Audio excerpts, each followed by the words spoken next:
నమస్తే, welcome to Suman TV. నేను మీ anchor Usha.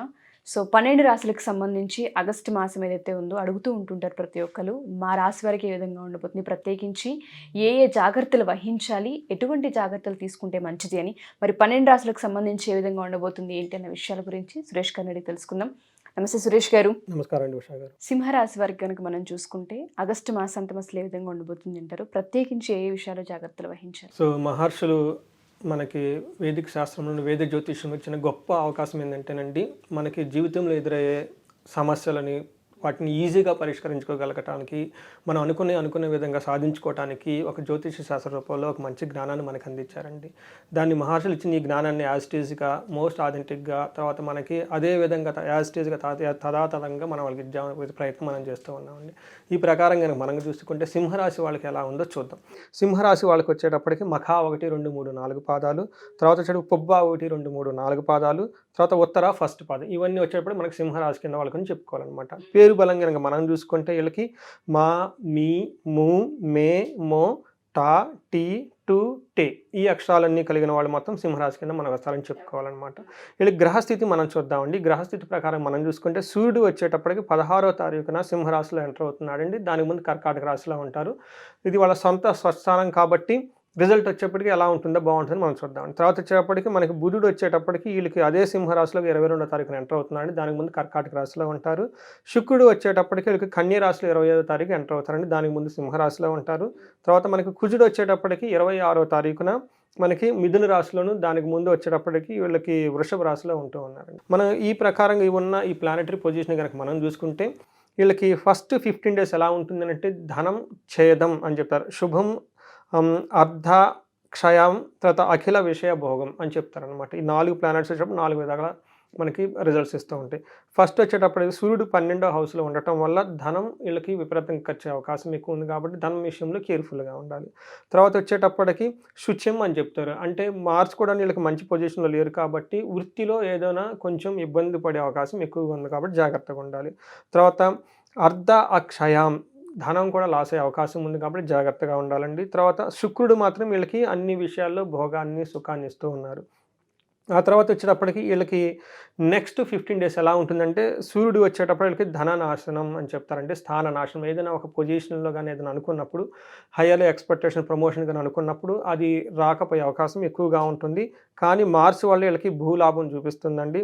తర్వాత బుధుడి వల్ల వీళ్ళకి శ్రేయం, ధనాన్ని చూపిస్తుంది. తర్వాత వచ్చేటప్పటికి విత్త సిద్ధిం, ఫైనాన్షియల్ గెయిన్ కల్పిస్తూ ఉందండి. ఇవన్నీ వచ్చేటప్పటికి మనకి సూక్ష్మ గోచారం అని చెప్తారనమాట. ఇది కాకుండా మనకి కనుక మామూలు గోచారం కనుక చూసుకుంటే సూర్యుడు వీళ్ళకి రజతమూర్తిగా ఎంటర్ అవుతూ ఉన్నాడండి. సొంత స్వస్థానంలో ఎంటర్ అవుతూ ఉండటం వల్ల ఏమవుతుందంటే అండి, ఫస్ట్ వచ్చేటప్పటికి వీళ్ళకి అదిలోనూ జన్మరాశిలో ఉండటం వల్ల వీళ్ళకి మనసులో సంకోచం ఎక్కువ కలుగుతూ ఉంటుందండి. తర్వాత అకాల భోజనం, టయానికి భోజనం లేకుండా ఉండటం, బంధువులతోటి మిత్రులతోటి భేదాభిప్రాయాలు వచ్చే అవకాశం ఎక్కువ ఉంది కాబట్టి జాగ్రత్తగా ఉండాలండి. తర్వాత ధన నష్టము, కోపము, ఆందోళన, రోగ భయం.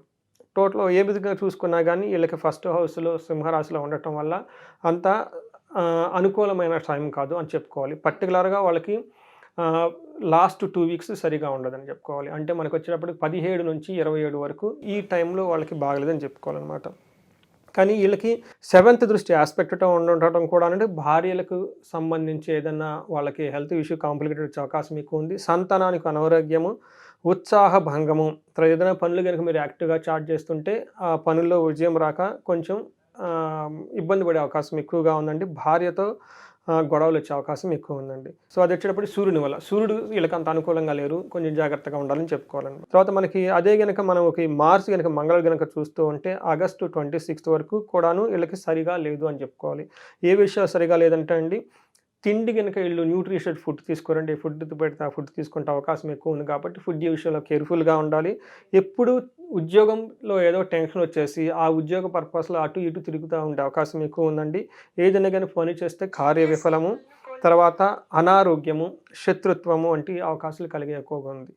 తర్వాత వచ్చేటప్పటికి వీళ్ళు ఫస్ట్ హౌస్ను చూడటం వల్ల అగైన్ శరీరానికి సంబంధించిన విషయాల్లో ప్రాబ్లమ్స్ రావటం, తర్వాత ఎక్కడైనా దెబ్బలు తగిలే అవకాశం ఎక్కువ ఉండటము, భార్యతో గొడవలు రావటము, బంధువులతోటి యక్ష రాక్షస పీడలు, తెలవని సమస్యలు ఏయో వచ్చేసి చాలా ఇబ్బంది పెట్టేసిపోవటం, నైట్ నిద్ర పట్టకపోవటం, కాళ్ళు నొప్పులు పట్టడం, జివ్వాన్ని లాగటం, ఇలాంటి చెప్పుకోలేని ప్రాబ్లమ్స్ అన్ని రావటము, మాట పట్టింపుతూ అధికారులతో గొడవలు, వాహనాలు నడిగేటప్పుడు చాలా జాగ్రత్తగా ఉండి గాయాలు జరిగే అవకాశం ఎక్కువగా ఉంది.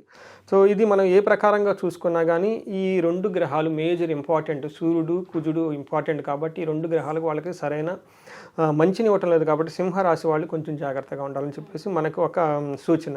తర్వాత వీళ్ళకి వచ్చేటప్పటికి తామరమూర్తిగా శుక్రుడు ఎంటర్ అవటం వల్ల ఇది కొంచెం ఇప్పుడు దాకా చెప్పుకున్న నెగిటివ్ ఫలితాలని కొంచెం ఇది మిటిగేట్ చేసి కొంచెం ఏమని చెప్తారు, యావరేజ్గా తీసుకు అవకాశం ఉంది. శుక్రుడు కొంచెం మళ్ళీ సేమ్ జన్మరాశిని చూడటం వల్ల ఏమవుతుంది, ఉండటం వల్ల శరీర సౌఖ్యము, పరస్త్రీలతో సుఖపడుట, చేసే పనుల వల్ల ధనలాభము, నూతన వస్త్రలాభము, సుఖము, తర్వాత విద్యా వృద్ధి, అనుకున్న పనులు సకాలంలో పూర్తవటం వంటి పనులు ఎక్కువగా కనిపిస్తూ ఉన్నాయండి. కానీ శుక్రుడు మళ్ళీ 7th హౌస్ని చూడటం వల్ల కానీ ఏమవుతుందంటేనండి, స్త్రీల వలన కష్టాలు, భార్యకు అనారోగ్యము, ధన వ్యయము, తర్వాత స్త్రీలతో భేదాభిప్రాయాలు ఉంటాయని చెప్పేసి మనం చెప్పుకోవాలి. మనం కనుక చూసుకుంటే ఒక రకంగా ఆల్మోస్ట్ వీళ్ళకి సరిగా లేదు. ఈ మంత్ వీళ్ళు చాలా పేషెన్సీగా సహనంగా ఉండాలి అని చెప్పేసి మనం అనుకుంటామండి. సో అంటే మనకి నక్షత్ర ప్రకారం కనుక మనం చూసుకుంటే మఖా నక్షత్రం వాళ్ళు కనుక చూసుకుంటే మృష్ట అన్నం అంటారండి. అంటే చక్కగా ఒక ఫంక్షన్స్లో పార్టిసిపేట్ చేసి ఫుడ్ విషయంలో చక్కగా తింటారు. అలా వీళ్ళకి సంపద సౌఖ్యం వచ్చే అవకాశం ఎక్కువ ఉందండి. తర్వాత ఓవరాల్గా క్షేమంగా ఉంటారు. తర్వాత స్థాననాశనము, మరణ భయం. ఓకే, అనుకోని విధంగా అంటే మరణ భయం అంటే ఏదో అవుతుందని కాదండి, ఏదో ఒక విషయంలో అనుకున్నంత పని కాకపోతే ఇబ్బంది పడే అవకాశం ఎక్కువగా ఉంది ఎవరికి మఖా నక్షత్రం వాళ్ళకి గనక చూసుకుంటే. అదే పుబ్బా నక్షత్రం వాళ్ళకి గనక చూసుకుంటే వీళ్ళకి మృష్టాన్నం తినే అవకాశం ఎక్కువ ఉందండి. ఓవరాల్గా సౌఖ్యం ఉంటే అతిగా భయపడేది ఎక్కువ ఉంది. బట్ కానీ క్షేమంగా ఉంటారు, లాభంగా ఉంటుంది. అలానే ఏదైనా కనుక ఒక పని కనుక చేస్తే ఆ పనిలో అనుకున్న పని జరగక సరైన ఫలితాలు ఎక్స్పెక్ట్ చేసిన ఫలితాలు రాకుండా ఇబ్బంది పడే అవకాశం ఎక్కువ ఉంది. ఉత్తరా నక్షత్రం వాళ్ళకి కనుక చూసుకుంటే మృష్టాన్నం చక్కగా ఫంక్షన్స్లో వాటిలో పార్టిసిపేట్ చేసే అవకాశం ఎక్కువ ఉంది. చాలా సౌఖ్యంగా ఉంటారు, అతిగా భయపడతారు. అనుకున్న పని కాకపోవటం వల్ల దాంతో డిస్టర్బ్ అయ్యి అతిగా భయపడతారు. అంత భయపడని అవసరం ఏమీ లేదు, కొంచెం కేర్ఫుల్గా ఉండాల్సిన అవసరం ఎక్కువ ఉంది. ఇది కూడా మార్స్ వల్ల ఉండటం వల్ల ఉంది. వీళ్ళకి ఒక 15-20 డేస్ కొంచెం పేషెన్సీగా ఉంటే నెక్స్ట్ మంత్కి అంతా వాళ్ళకి సెట్ అయిపోతుంది. ఈ మంత్ వీళ్ళు కొంచెం జాగ్రత్తగా ఉండాలి. ఇది వచ్చేటప్పటికి మనకి సింహరాశికి సంబంధించిన క్లుప్తంగా మనకి సంబంధించిన వాళ్ళకి రిజల్ట్స్ అని చెప్పాలి.